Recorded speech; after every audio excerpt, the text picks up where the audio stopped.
Lots of excitement here, Brent, in West Haven. Good afternoon, everyone. What the VA is asking of veterans, though, is please be patient and do not jump on the phones to try to set up an appointment. The VA says we will reach out to you to set up your time and date. The West Haven VA Medical Center is, of course, first going to vaccinate those they feel are most at risk. We are currently working on those that are 90 and above with several comorbidities, as well as those that are in different groups such as dialysis or transplants. Their highest priority risk group contains perhaps 2,500 veterans. I feel great about it. I'm sure it's going to help me. And it's going to help everybody else that takes the shot.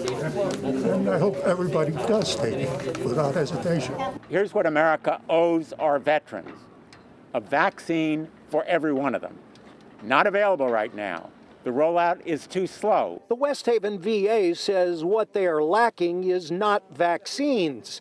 It's the number of staff to distribute them. Senator Blumenthal suggests deploying the National Guard to expand the workforce and the availability of people doing the inoculations. And I asked Blumenthal why he and many other elected officials saw fit to already receive the vaccine. Ahead of many people who are in positions of perhaps need more than you or Senator Murphy. This vaccine was made available to Congress by the National Security Council. When it was available, the doctor said, take it, and so I rolled up my sleeve to show I have confidence in the safety and efficacy of this vaccine.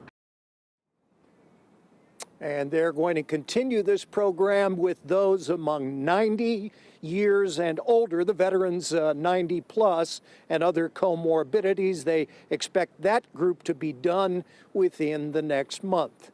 Live here at the West Haven VA, Tony Terzi, Fox 61 News.